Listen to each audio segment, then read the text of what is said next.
विद्या की देवी माँ सरस्वती के चरणों में नमन करता हूँ। सभी देवी देवताओं को प्रणाम करता हूँ। छतेरे वाले बाबा को कोट कोट प्रणाम करता हूँ। मंच पर बैठे हुए देश के प्रख्यात और कुख्यात कवियों को प्रणाम करता हूँ। प्रख्यात मैं हूँ, कुख्यात यहाँ बैठे हुए हैं। ऐसे समय में जब कोई किसी की नहीं सुन रहा है, आप कवियों की कविताएं सुन रहे हैं, तो आपको भी प्रणाम करता हूँ।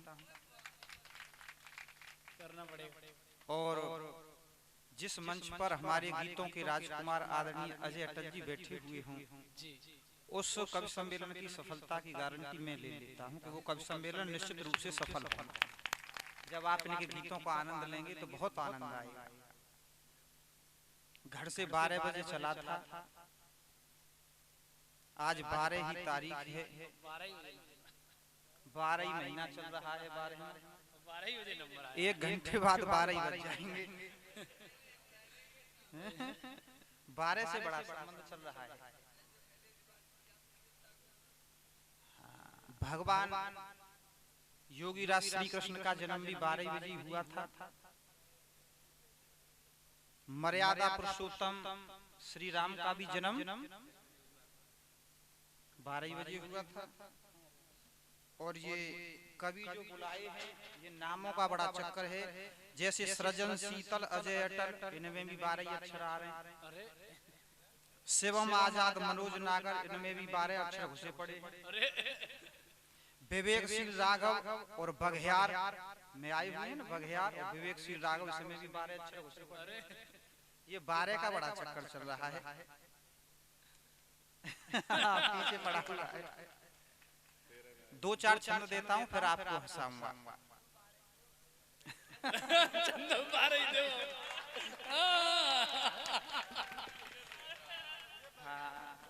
बहुत साहित्य का आदमी है यहाँ के। बघियार है ये। बाहर है।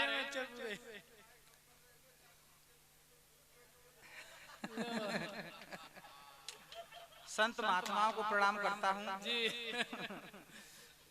तब एक छंद निवेदित करता हूँ और इन्हें 12 वाट कर दो कि अपने पिता के कहने से वनवास गए, मर्यादा पुरुषोत्तम श्री राम को नमन है। क्योंकि श्रीमद् भागवत कथा का पंडाल है, मंच है, तब यहाँ से मैं प्रणाम करता हूँ। और कहना चाहूंगा कि अपने पिता के कहने से वनवास गए, मर्यादा पुरुषोत्तम श्री राम को नमन है। और गाय को चराने वाले, बांसुरी बजाने वाले, रास को रचाने वाले श्याम को नमन। वाह वाह, मुसल्ली जिंदाबाद। कि गाय को चराने वाले, बांसुरी बजाने वाले, रास को रचाने वाले श्याम को नमन है। कि कांधे पर बैठा के सारे तीर्थ कराने वाले, श्रवण कुमार जैसी संतान को नमन है। और देवताओं में जो अग्रणी है, पूजने के योग्य, ऐसे गणपति भगवान को नमन। बाबा मुसल्ली बाबा। भैया खींच लो,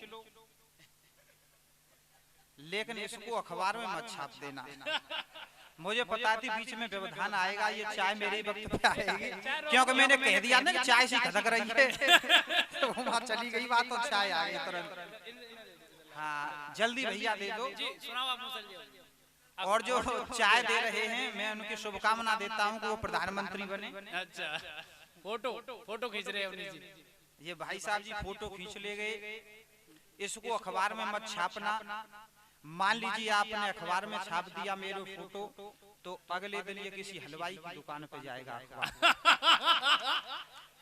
हलवाई हमको देखेगा, शाम को रद्दी की टोकरी में डाल देगा। अगले दिन उठाएगा, हमारे ऊपर जलेबियां रख देगा। ग्राहक जलेबी खाएगा, हम चाशनी से चाटेंगे। और तालियां अगली बात पे होनी चाहिए। इसके बाद ग्राहक हमको फेंक देगा, हमें कुत्ता चाटेगा।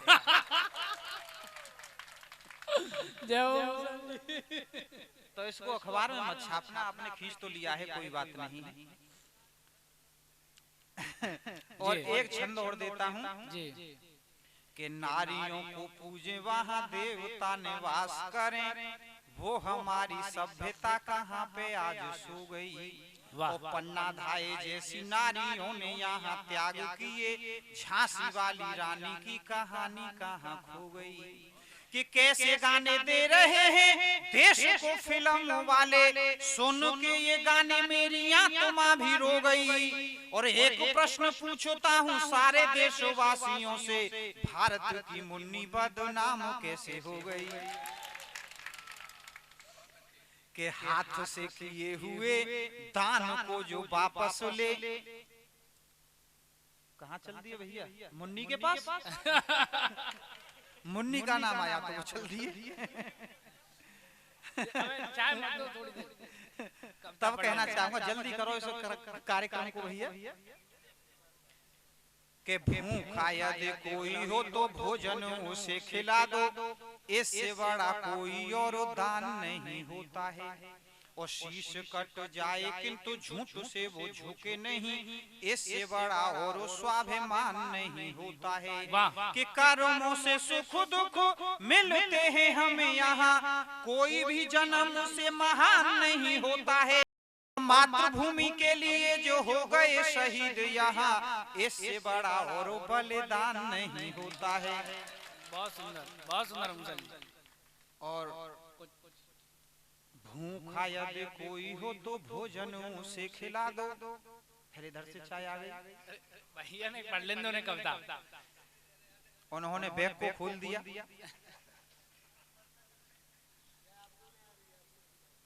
अभी मेरे बच्चे का बर्थडे मनाया गया। जब चाय और बिस्किट की बात आ रही है तब कहना चाहूंगा, बच्चे का बर्थडे मनाया गया। जब शाम हो गई तो पत्नी बोली कि लड्डू आने हैं। अब मैंने कहा मैं तो गांव में रहता हूँ, गांव में अच्छे लड्डू मिलते नहीं हैं, आप सुबह बता देती तो मैं लड्डू मंगा देता।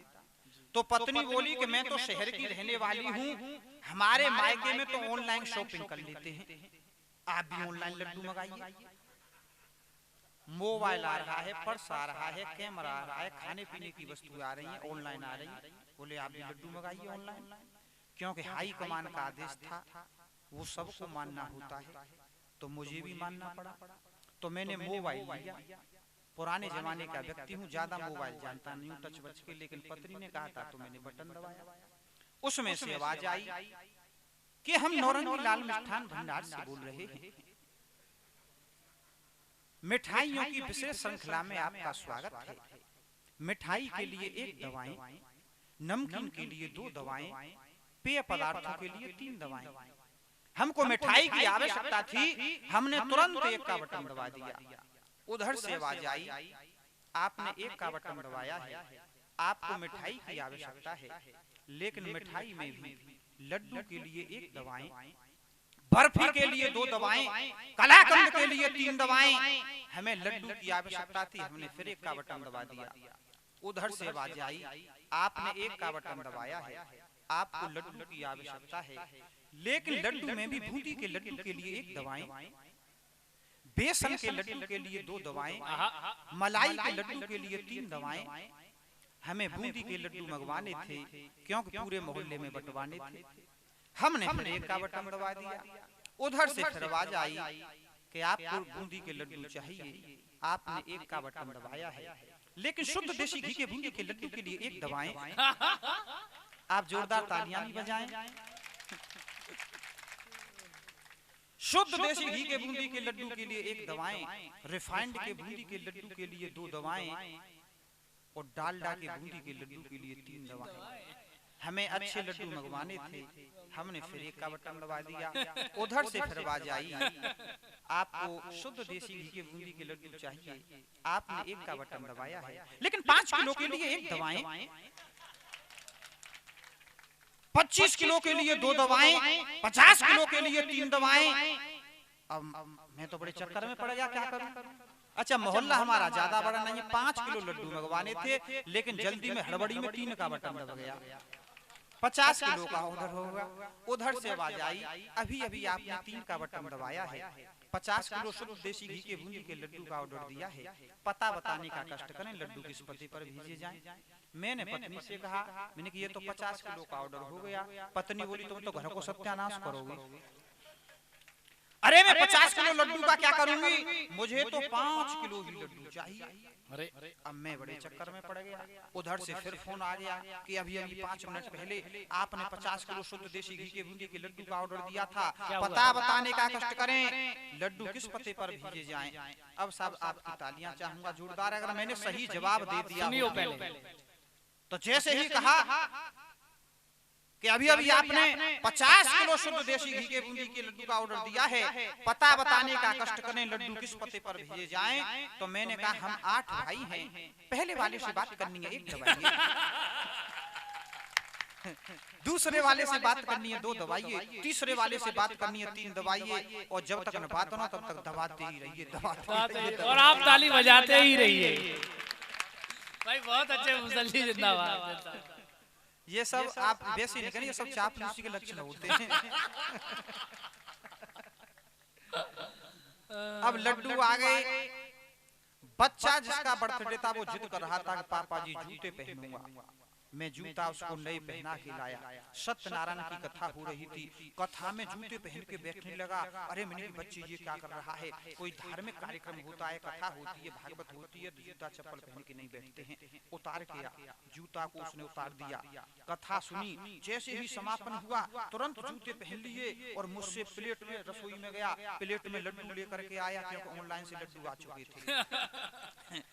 और प्लेट में रख के बोला कि पिताजी ये बताइए मेहमानों को कितने कितने लड्डू देने हैं। अब देखिए जब किसी को कोई वस्तु परोसी जाती है तो जूता चप्पल उतारते हैं कि नहीं। तो लड्डू लेकर के आ गया और मुझसे बोला मेहमानों को कितने कितने लड्डू देने हैं। मैंने कहा जूता उतार के 4-4 दे। समझने की बात करना मैं क्या कह रहा हूँ। यानी भाई किसी को वस्तु दोगे उतारोगे जूता कि नहीं। मैंने जूता उतार के 4-4 दे लड्डू। ताली बजाइएगा एक बार। रबड़ी वाला श्यामलाल वाला तो बहुत अच्छा लग रहा है। क्या कह रहे हैं? एक श्यामलाल और रामलाल रबड़ी गाने गए। वो जो है गांव में सब मेले लगते हैं और मेले में जलेबियां बिकती हैं और बड़ी सस्ती बिकती हैं। ऐसे सुबह पर जो जलेबियां नहीं खाता है वो सीधा नरक हो जाता है। मेला लगा हुआ था, रामलाल और श्यामलाल आ गए। दोनों के पास पैसे नहीं थे, आंख से आंख चली, बोला खा लो देखा जाएगा। दोनों ने भरपेट जलेबियां खा ली। जब पैसे दुकानदार ने कहा कि पैसे, तो रामलाल बोला कि मैंने तो पहले ही दे दिए। जब दिए नहीं थे कि मैंने तो पहले ही दे दिए। दुकानदार बोला नहीं दिए, रामलाल बोला दे दिए। झगड़ा बढ़ने लगा। 4 ग्राहक और थे और 10 लोग इकट्ठे हो गए। अब साहब वो कह रहा था नहीं दिए दुकानदार, रामलाल कह रहा था दे दिए। श्यामलाल को मौका मिल गया तरीने में। श्यामलाल दुकानदार से बोला कि भैया तुम दोनों अपने झगड़े में मेरे पैसा मत भूल जाइए। अपने झगड़े में मेरे मत भूल जाना। अच्छा दिए उसने भी नहीं थे। अब दुकानदार बोला इसने भी नहीं दिए, इसने भी नहीं दिए हैं, इससे भी मैं मना करता हूँ, इससे भी कर रहा हूँ। तो ग्राहक खड़े हैं, ये कहेंगे ये झूठ बोल रहा है दुकानदार, इससे भी मना कर रहा है, इससे भी मना कर रहा है। तो श्यामलाल से दुकानदार बोला हाँ तेरे तो आ चुके हैं पर इसके नहीं आए हैं। रामलाल बोला मैंने तो पहले ही दे दिए।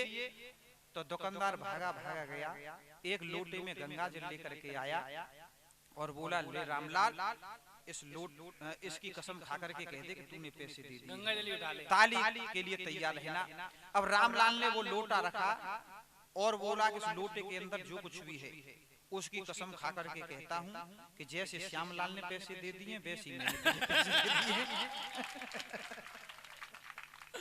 बहुत अच्छे। अच्छा हमारा जो है जब मेरी शादी हुई थी तो वो मुझे देखने वाले आए थे। हमारे अतरौली की तरफ बहुत नकल होती है साहब, बहुत ज्यादा।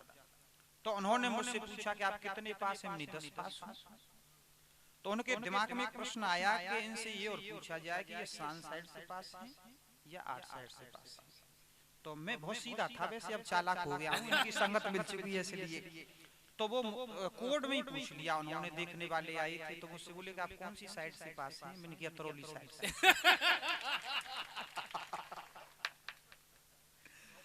तो ऐसे भी होता है।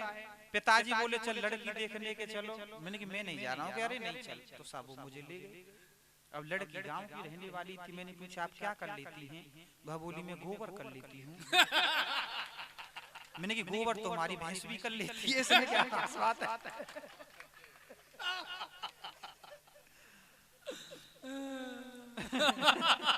जोरदार तालियां भाई मुसल्ली के लिए। मैंने कि आपका रहन सहन कैसा है? बोले रहन तो ठीक है लेकिन सहन किसी की नहीं है।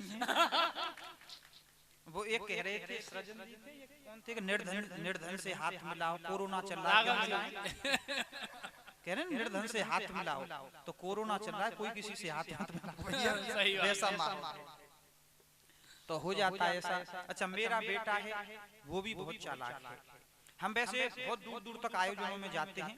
अभी पिछले साल में दिल्ली गया था, तो अलीगढ़ स्टेशन से जैसे ही मैं ट्रेन में सवार हुआ तो डिब्बे में बहुत भीड़ थी। तो मैं बड़ी बुद्धि से कार्य लेता हूँ, मैंने एक सर्प रखा है बैग में प्लास्टिक का, जो ऐसा लगता है कि वास्तव में सर्प है। मैंने उसको डिब्बे में छोड़ दिया, हल्ला मच गया कि सर्प निकल आया, सर्प निकल आया। सारी सवारियां उतर गईं। मैंने दरवाजे को बंद कर लिया। मैंने कि 3 घंटे दिल्ली में पहुंचूंगा तभी दरवाजा खोलूंगा। अलीगढ़ स्टेशन से गाड़ी चल दी। 3 घंटे बाद मैंने दरवाजा खोला। मैंने पूछा भाई साहब कौन सा स्टेशन है? वो बोला अलीगढ़ स्टेशन है। मैंने कि गाड़ी नहीं है क्या? कि गाड़ी तो चली गई, इस डिब्बे में सर्प निकल आया था इसलिए डिब्बा काट दिया गया है।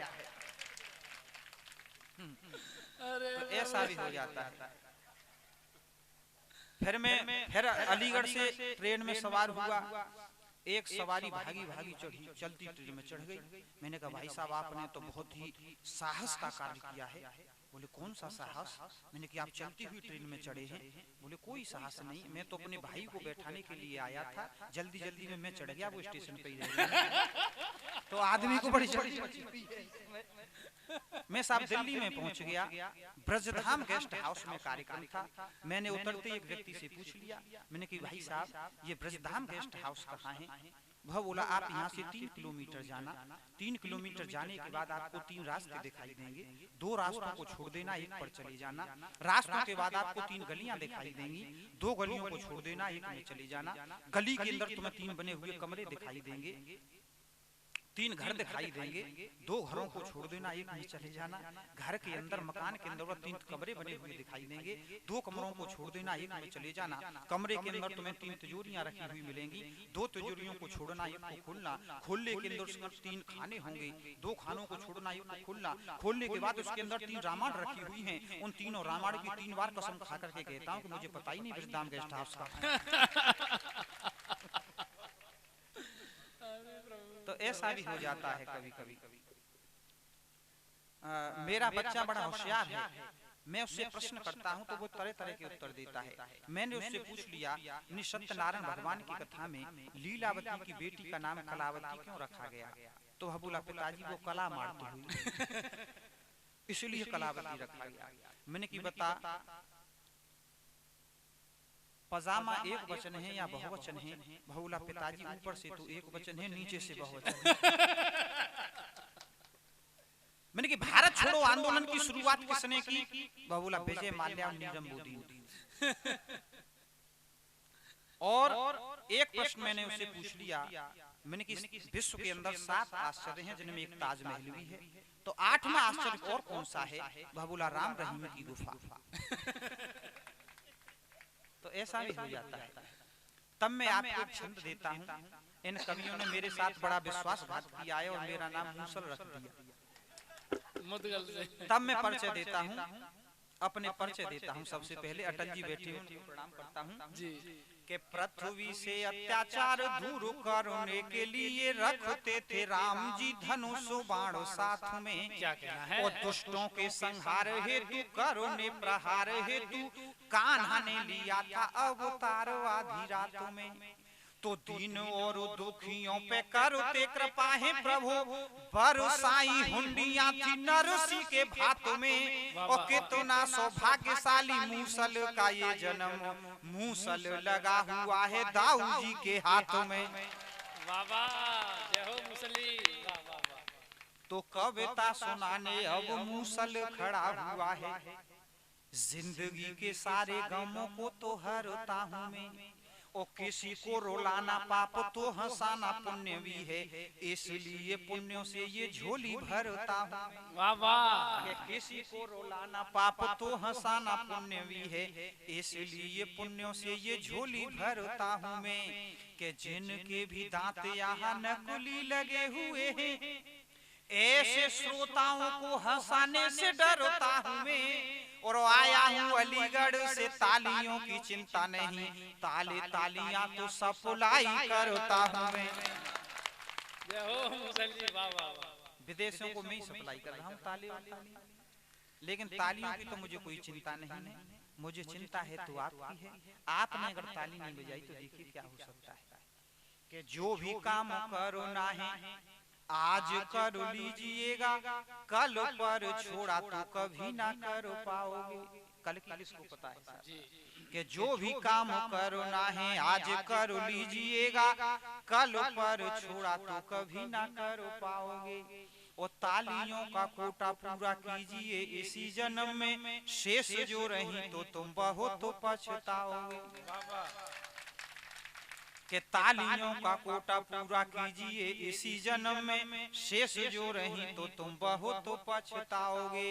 कि अगले जन्म में तालियां पूरी करने के लिए गाओगे बधाई और ठुमके लगाओगे।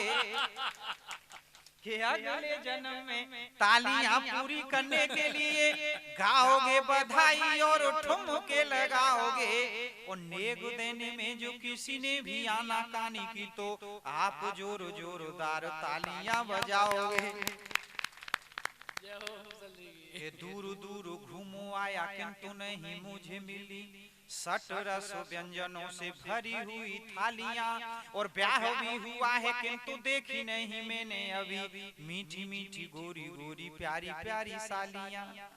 के कहा नहीं कुछ चुपचाप सहता रहा हूँ, जो भी मिली अपनों से खट्टी मीठी गालियां। और आप रसवान सभी श्रोता यहाँ बैठे हुए, मेरे लिए आप तो बजा दो जरा। कि आज सुबह जैसे ही जगा तो पत्नियों बोली, करिए डिनर देखो सूर्य उगो आया है। और मैंने कहा डिनर तो रात के खाने को कहें, सही बोला करो कई बार समझाया है। कि मैंने कहा डिनर तो रात के खाने को कहें, सही बोला करो कई बार समझाया है। तो घर वाली बोली मेरी बात गौर से सुनो जी, बेवजह ही आपने ये हल्ला सा मचाया है। और रात का ही भोजन रसोई में रखा हुआ है, मैंने कोई भोजन को ताजी ना बनाया है। कि शादी जब हुई कि शादी जब हुई तो घर वाली मेरे घर आई, मेरे घर आई। कि शादी जब हुई तो घर वाली मेरे घर आई, मैंने कहा आप ही तो मेरा पहला प्यार हो। और खाना जब बनाओ पहली रोटी गाय को निकालो, लास्ट रोटी कुत्ते को निकालो तो उधारो हो। आपके यहाँ भी निकलती होंगी। कि खाना जब बनाओ पहली रोटी गाय को निकालो, लास्ट रोटी कुत्ते को निकालो तो उधारो हो। कि रोटियां निकाली किंतु मुझको खिलाई दोनों, कि रोटियां निकाली किंतु मुझको खिलाई दोनों। मैंने कहा प्रिय कुछ ज्यादा होशियार हो, और मुझसे यूं बोली तुम गाय की तरह हो, सीधे कुत्ते की तरह तुम लगे वफादार हो। इस समय जोधपुर की जेल में हमारे आसाराम बापूजी मौजूद हैं। उनके साथ एक आतंकवादी भी बंद है जिसका नाम है टुंडा। हमने कोई आतंकवादी भी ढंग का नहीं पकड़ा, पकड़ा तो क्या पकड़ा? टुंडा। तो वो दोनों जेल के अंदर बात कर रहे हैं, वहां से हाथ से लाया हूँ। जेल से हाथ से निकालना सबसे बड़ी बात होती सबसे है। बड़ी बात है किसी चीज को निकालना। हाँ, तब मैं कहना चाहूंगा कि आसाराम और टुंडा जेल में है बंद दोनों। क्या कहना? टुंडा बोला मैं तो कर्मों ने ही सताया हूँ, और जीवन में मैंने विस्फोट बम से किए थे, हत्यारा हूँ इसलिए जेल में मैं आया हूँ। के जीवन में मैंने विस्फोट बम से किए थे, हत्यारा हूँ इसलिए जेल में मैं आया हूँ। और आसाराम से पूछा कि तुम कैसे आए, तो आसाराम बोले मैंने स्वर्ण भस्म खाई नहीं। के आसाराम बोले मैंने स्वर्ण भस्म खाई नहीं, और दिल का मरीज हूँ बहुत घबराया हूँ। और अगली पंक्ति पे इतनी तालियां चाहूंगा कि अब तक इस कवि सम्मेलन में बजी नहीं। कि आसाराम बोले मैंने स्वर्ण भस्म खाई नहीं, दिल का मरीज हूँ बहुत घबराया हूँ, और तू तो टुंडा बम के चक्करों में आया है यहाँ, मैं तो एक फुलझड़ी ने अंदर कराया हूँ।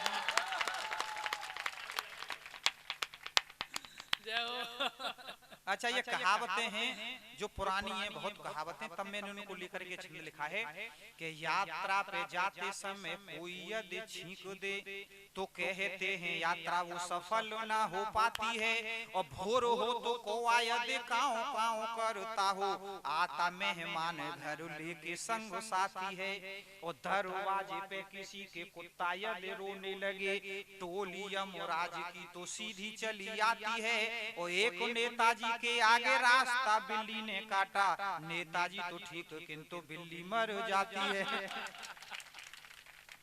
ये बाबा रामदेव जी की बात कर रहे थे, उनकी ये काम टुंकिल टुंकिल लिटिल स्टार करती है। Twinkle twinkle little star. तब कहना चाहूंगा कि बाबा रामदेव जब योग को सिखाते हैं तो सांस बाहर छोड़ते हैं, सांस भीतर खींचते, और योग के ही साथ साथ देते उपदेश रहे, आने वाली पीढ़ियों को योग से हम सींचते। योग के ही साथ साथ देते उपदेश रहे, आने वाली पीढ़ियों को योग से हम सींचते। के सिर तो जमीन पर है, टांगे आसमान को है, शीर्षासन करते हैं कि सर तो जमीन पर है, टांगे आसमान को है, फड़फड़ाते बाजुओं को मुट्ठियों को भींचते, और एक योग बाबा का तो समझ न आया मेरे, बात जब करते हैं तो बाईं आंख मींचते। तो ऐसा भी हो जाता है।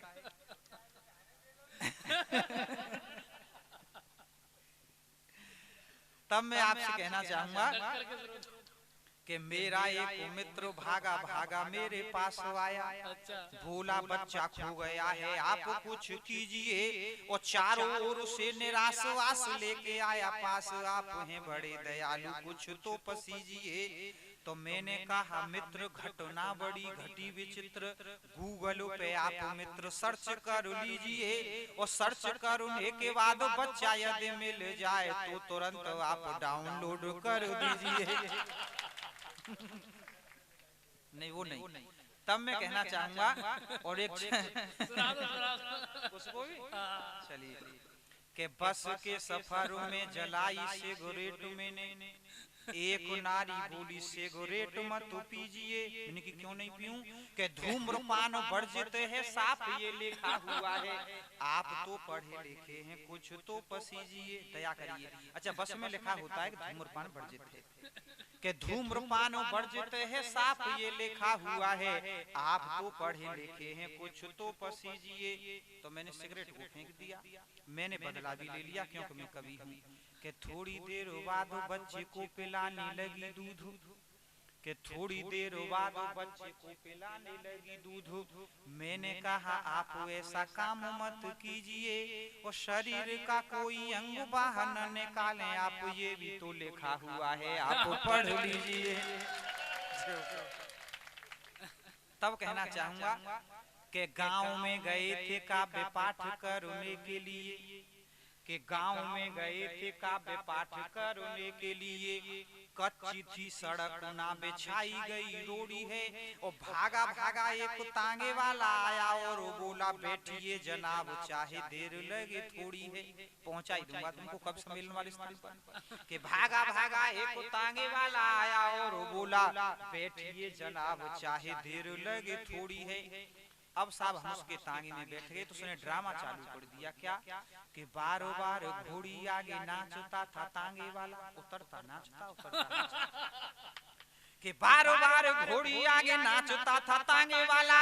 मैंने कहा तूने किस्मत तो मेरी फोड़ी है। तू पहुंचाएगा नहीं कभी सम्मेलन वाले स्थान तक।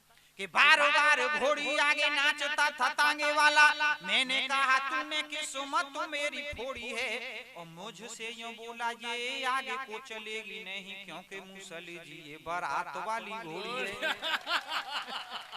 इसके आगे तो नाचना ही पड़ेगा। वो अटल जी कह रहे थे कि वो नई कविता आपने लिखी है वो कोरोना वाली, उसको जरूर सुना देना।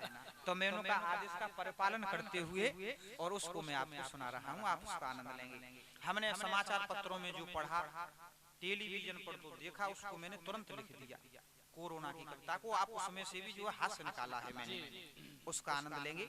कि करें कोई बल्ले बल्ले, पंजाब के अंदर बल्ले बल्ले नहीं हुई जब सब शांत पड़ गए। कि करें कोई बल्ले बल्ले सूनी सूनी गली मोहल्ले, और बहुत दिनों के बाद मिले थे बोतल अद्धा पौआ। भाई साहब 3 महीने बंद रहे थे ठेके ज्यादा। कि करें कोई बल्ले बल्ले सूनी सूनी गली मोहल्ले, और बहुत दिनों के बाद मिले थे बोतल अद्धा पौआ। और कैसा बना कैसा बना कि बनता था चालाक चाइना रोग वहीं से आया था। जी कि बनता था चालाक चाइना रोग वहीं से आया था, और उसके ही लोगों ने जाकर दुनिया में फैलाया था। कि बनता था चालाक चाइना रोग वहीं से आया था, उसके ही लोगों ने जाकर दुनिया में फैलाया था। दुष्ट पड़ोसी चीन ने देखो ऐसा काम किया कैसे, और चमका दड़का सूप बनाकर गर्मा गर्म पिया कैसे। कि दुष्ट पड़ोसी चीन ने देखो ऐसा काम किया कैसे, चमका दड़का सूप बनाकर गर्मा गर्म किया कैसे। और बिच्छू कांतर सांप ततैया जाने क्या क्या खाता है, और अपने ही जब लोग मरे तो बड़ा बड़ा पछताता। क्या कहना कि बिच्छू कांतर सांप ततैया जाने क्या क्या खाता है, और अपने ही जब लोग मरे तो बड़ा बड़ा पछताता है। धरी रह गई तानाशाही काम नहीं आई चतुराई। कि धरी रह गई तानाशाही काम नहीं आई चतुराई, और लीक मिसाइल में से निकला कोरोना का हलवा। कि लीक मिसाइल में से निकला कोरोना का हलवा, और बहुत दिनों के बाद मिले थे बोतल अद्धा पौआ। कैसा बना हुआ। कि जो कहते थे हम आका हैं उनकी आफत आई थी। कि जो कहते थे हम आका हैं उनकी आफत आई थी, और अमेरिका पर कोरोना की कोई नहीं दवाई थी। धमकी देकर राष्ट्रपति ने सीमा रेखा लांगी थी, होकर के लाचार ट्रंप ने दवा हमी से मांगी थी। हम तो मानवता के रक्षक, हमने दया दिखाई थी, तब जाकर उस अमेरिका ने थोड़ी राहत पाई थी। वरना क्या से क्या हो जाता, कि क्या हो जाता, मौत के मुंह में तू सो जाता, और मडराते तेरे ऊपर फिर गिद्ध चील और कौआ। और बहुत दिनों के बाद मिले थे बोतल अद्धा पौआ। कैसा बना हुआ। कि थाली पीटी ताली पीटी हमने दीप जलाए थे। क्या कहना कि थाली पीटी ताली पीटी हमने दीप जलाए थे, और थाली पीटी ताली पीटी हमने दीप जलाए थे। दिया एकता का परिचय भारतवासी हर्षाए थे। सच कहता हूँ मोदी जी की बात सभी ने मानी थी, कोरोना को दूर करेंगे मन में सबने ठानी थी। घर में ही बेहाल पड़े थे, दाढ़ी सर के बाल बड़े थे। के घर में ही बेहाल पड़े थे, दाढ़ी सर के बाल बड़े थे, और बनवाने कैसे जाते जब नहीं मिले थे नौआ। और बहुत दिनों के बाद मिले थे बोतल अद्धा पौआ। कैसा बना हुआ। जय हिंद जय। एक कविता वो नाच छमाचम छम्मा।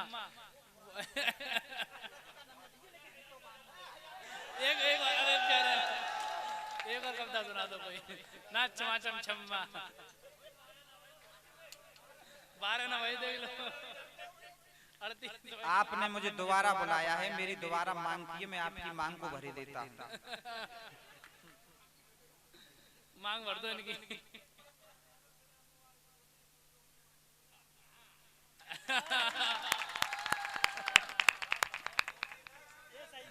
मेरे दिमाग में चिप लगी हुई है, सरस्वती माँ ने चिप फिट कर दी है। बहुत अच्छा लग रहा है, बाबा ने आशीर्वाद दिया। हम जब छोटे थे तो विद्यालय पढ़ने के लिए जाते थे, पहले चेकिंग आती थी, वो डिप्टी साहब आ गए कि कभी वो छेवा लगाने वाले आ गए, तो हम तो घर को भागाते थे। तो एक पहले वो पाठ आता था राम का वनवास, 5 में पढ़ते थे जब राम का वनवास, तो वो एक स्कूल में साहब चेकिंग आ गई और डिप्टी साहब आ गए, तो वो एक बोले मैं 5 की कक्षा में पहले जाता हूँ और देखता हूँ कि विद्यार्थियों को कैसे पढ़ाते हैं। तो उन्होंने विद्यार्थी से पूछ लिया, खड़ा हो जा, वो डर के मारे कांपने लगा। तो डिप्टी साहब बोले कि बता धनुष किसने तोड़ा था, शिव का धनुष किसने तोड़ा था? तो वो छात्र बोला मैंने तो तोड़ा ना हो भाई, वो तो वैसे ही डर के मारे कांप रहा था। अब उनको गुस्सा आ गया कि ये अध्यापक बच्चों को क्या पढ़ाते हैं। दूसरे बच्चे से पूछा खड़ा हो जा, तू बता शिव का धनुष किसने तोड़ा था? बोला मैं तो वक्त बहतू ही ना हूं। हमारा झूठे को आप नाम नहीं लें, और मैं तो उस वक्त पे था ही नहीं। अब डिप्टी साहब बोले कि मैं तुम दोनों का नाम कटवा दूंगा। अब वो साहब दोनों बच्चे खड़े हो गए, बोले नाम तो आप हमारा कटवा ही नहीं सकते हैं। कि क्यों? कि हम क्या स्कूल में पढ़ते हैं? कि पर यहाँ कैसे आ गए? कि हम तो पास ही भेड़ चरा रहे। माँ साहब वहां पर चले गए और हमसे बोले कि आज डिप्टी साहब आ रहे हैं, यहाँ पर जो है वो चेकिंग करेंगे, 2 बच्चे हमारे आई नहीं है, तो तुम बैठ जाओ और तुमको 100 रुपए देंगे। तो माँ साहब ने कितनी पैसा लेनी है, तुम ही दे रहे हो 100 रुपए। डिप्टी साहब बोले यहाँ तो पैसे उड़ जा रहे हैं। अब वो साहब अध्यापक के कमरे में चले गए और बोले आप बच्चों को क्या पढ़ाते हैं? अध्यापक बोले क्या बात है, क्या बात हो गई? कि किसी भी बच्चे को ये नहीं पता है कि धनुष किसने तोड़ा था। तो माँ साहब बोले कि काम ने तोड़ दो, वो बालक है, तुम इन बच्चों से क्या मतलब है, इन चीजों से क्या मतलब है, कोई और चीज पूछते? अरे बच्चे तोड़ दिया होगा। बोले ये और खड़े आ गए, बोले चलिए ये नहीं बताया तो ये बच्चे नकली क्यों बिठा रखे हैं? तो वो माँ साहब बोले कि मैं ही कौन सौ से ली। अध्यापक तो हमारे चाचा हैं, वो मंडी में धान बेचने चले गए, मुझसे कह गए कि तू चला जा, तो मैं आया। अब उनका और गुस्सा चढ़ गया, वो हेडमास्टर के कमरे में चले गए। बोले मैंने ये सुना है हेडमास्टर जी कि आप विद्यालय में लेट आते हो। तो हेडमास्टर बोले हाँ लेट तो आता हूँ, पर चला भी तो यहाँ से जल्दी जाता हूँ। लेट आता हूँ जल्दी चला जाता हूँ, इसमें क्या बात है, बराबर हो गई बात। क्या ये बच्चे नकली हैं, अध्यापक नकली है? हेडमास्टर बोले कि नहीं कौन सौ से ली।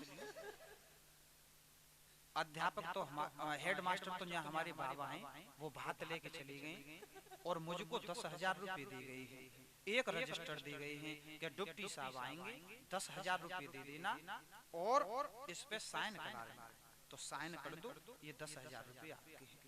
डिप्टी साहब ने साइन कर दिए, ताली जोरदार होनी चाहिए।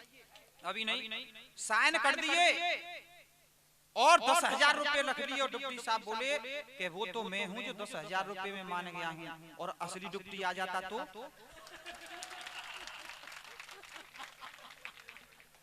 तो हेडमास्टर बोले अब की और ताली बजाना। हेडमास्टर बोले डिप्टी साहब जिस विद्यालय के अंदर बच्चे नकली हों, मास्टर नकली हों, हेडमास्टर नकली हों, बच्चे नकली हों और डिप्टी साहब नकली हों, तो पैसे ही कौन से असली होंगे?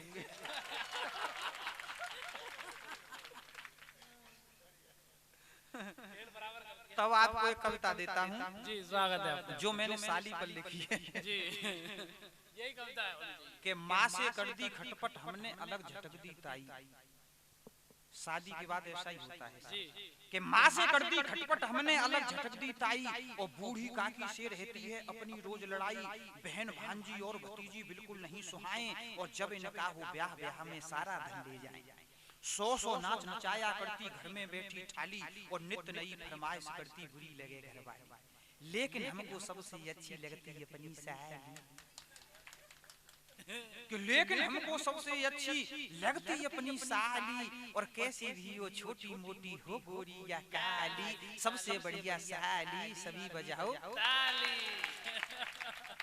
कि जब जाते ससुराल देखकर फूली नहीं समाती है, और जी जाजी आए बड़ी बड़ी हर्षाती है, छीन हाथ से बैग हमारा कुर्सी पर बिठलाती है, और राजी खुशी पूछती हमसे अपनी ओर बताती है।